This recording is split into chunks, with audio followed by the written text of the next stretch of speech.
सतुआ संतोष दास ही ना, संतोष दास उर्फ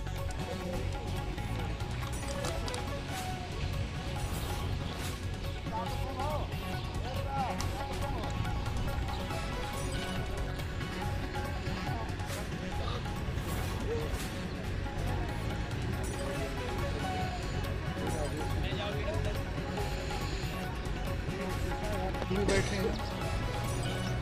नंदी भी है, संजय कुमार भी है। मंगलम पुंडरीकाक्ष मंगलाय हरि मंगलम भगवान शंभो मंगलम मृगवत्सया मंगलम पार्वतीनाथ मंगलाय तनोहर गुरुर्ब्रह्मा गुरुर्विष्णु गुरुर्देवो महेश्वरा गुरुर्साक्षात् परब्रह्म तस्मै श्री गुरुवे नमः। सावधाना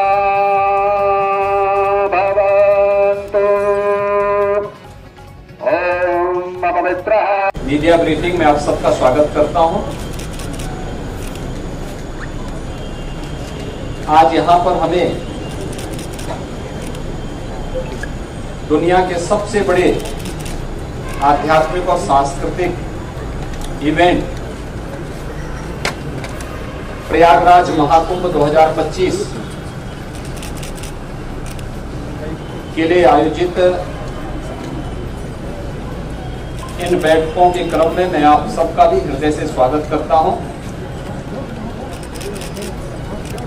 आज प्रातःकालीन सत्र से ही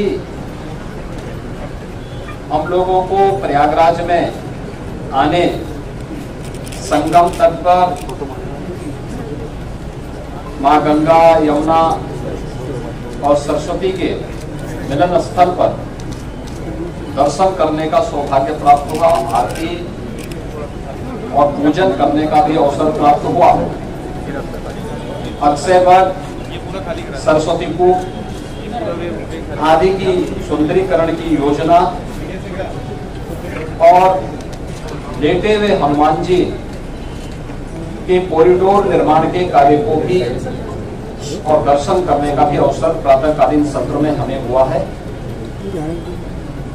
प्रयागराज कुंभ महाकुंभ 2025 के लिए 13 अखाड़ों, खाक चौक, आचार्यवाड़ा और तीर्थ पुरोहितों के साथ हमारी बैठक संपन्न होने के बाद केंद्र और राज्य सरकार के विभिन्न विभागों के द्वारा महाकुंभ के लिए कार्य किस रूप में आगे बढ़ रहे हैं, इसके बारे में भी एक विस्तृत समीक्षा हम लोगों ने यहां पर की है। दिव्य एवं भव्य कुंभ के जो थीम प्रधानमंत्री मोदी जी ने 2019 में हम लोगों को दी थी, कुंभ भी स्वच्छ, सुरक्षित और सुव्यवस्थित हो सकता है। 2019 का प्रयागराज कुंभ उसका एक उदाहरण बना था।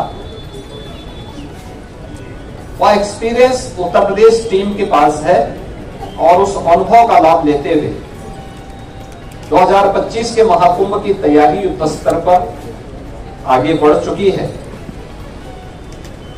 अब तक 5,600 करोड़ रुपए से अधिक की प्रोजेक्ट को प्रयागराज को भी भव्य और सुंदर बनाना है। 2019 में प्रयागराज की शोभा पर पूरी दुनिया आकर्षित हुई थी।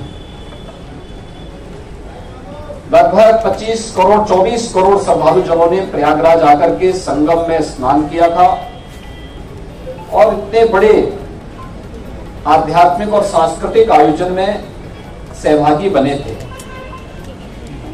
लगभग 100 के आसपास देशों के राजनेताओं ने भी यहां पर आकर के इस बड़े आयोजन में भागीदार बनकर के भारत की आध्यात्मिक और समृद्ध सांस्कृतिक परंपराओं का अवलोकन करने का उन्हें भी अवसर प्राप्त हुआ था। और उसी को और भव्य रूप देने के लिए हम लोगों ने यह कार्रवाई विभिन्न विभागों ने प्रारंभ की है, जिसमें उत्तर प्रदेश सरकार के साथ साथ केंद्र सरकार के भी रेलवे के द्वारा, एयरपोर्ट अथॉरिटी के द्वारा, भारतीय राष्ट्रीय राजमार्ग प्राधिकरण के द्वारा और भी अन्य विभागों के द्वारा मिलकर के बेहतरीन तरीके से अपने कार्यों को आगे बढ़ाया जा रहा है।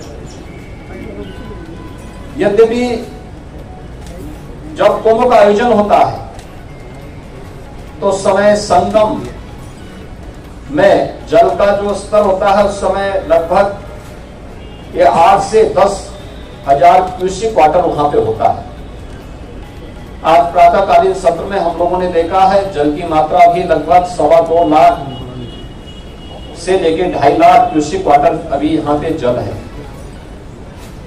जल को रिसीव होने में अभी 10-12 दिन लग सकता है, लेकिन कुंभ की तैयारी में, महाकुंभ की तैयारी में फिलहाल कोई बाधा नहीं है।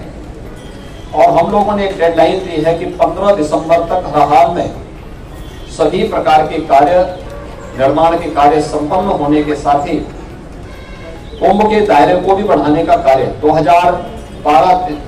2013 के प्रयागराज कुंभ की तुलना में इस बार उससे दोगुने से अधिक क्षेत्र में कुंभ फैलेगा।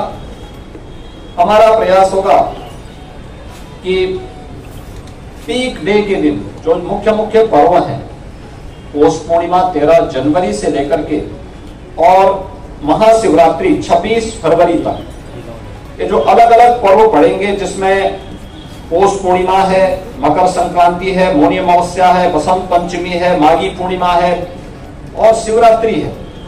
इन 6 प्रमुख त्योहार जो स्नान होंगे, पर्व और त्योहार पड़ेंगे, पीक डे के दिन छोड़ करके शेष अन्य दिनों पर किसी भी श्रद्धालु को 1 किलोमीटर से अधिक पैदल न चलना पड़े।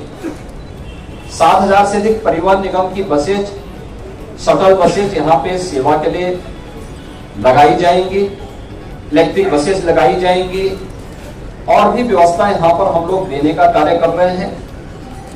प्रयागराज महाकुंभ के बहाने एक भव्य और दिव्य रूप में देखने को मिलेगा। सुरक्षा के लिए भी बेहतरीन तैयारियां की जा रही हैं। आर्टिफिशियल इंटेलिजेंस के टूल्स का भी इस्तेमाल किया जा रहा है और कहीं भी किसी भी प्रकार की कोई असुविधा नहीं होगी।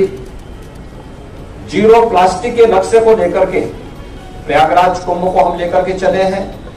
जीरो लिक्विड डिस्चार्ज, किसी भी प्रकार का सॉलिड या लिक्विड डिस्चार्ज मां गंगा और यमुना में उस दौरान न हो, इसकी तैयारी।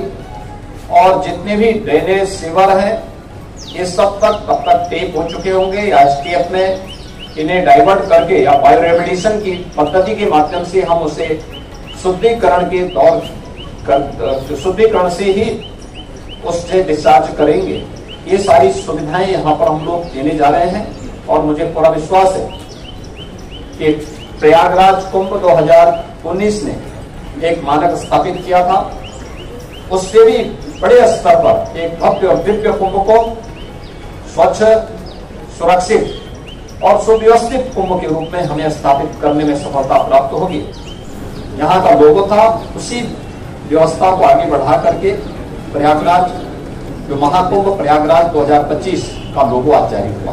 संतों के साथ बातचीत हुई है, बैठक हुई है और सभी लोग बहुत सकारात्मक भाव के साथ कुंभ के साथ जुड़ेंगे। देखिए, प्रशासन और शासन की व्यवस्था एक नैतिक व्यवस्था के साथ जुड़ी है। कुंभ का आयोजन या इस प्रकार के आध्यात्मिक और सांस्कृतिक आयोजन वास्तव में सनातन धर्म के पार्ट है और इसका मुख्य आयोजक और इसका जो होस्ट होता है वह संत ही होते हैं और संत ही इस व्यवस्था के साथ जोड़ करके इसे भव्य और दिव्य बनाएंगे। इस संबंध में मैं आप सबका भी आह्वान करूंगा, 2019 के कुंभ के प्रयागराज कुंभ के लिए की सफलता में आपकी भी बड़ी भूमिका थी। इस बार फिर से अपनी सकारात्मक भूमिका के साथ प्रयागराज को और भारत के सनातन धर्म के इस भव्य आयोजन को वैश्विक मंच तक पहुंचाने में आप सबका सकारात्मक योगदान होगा।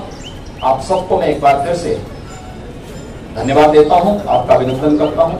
बहुत बहुत धन्यवाद।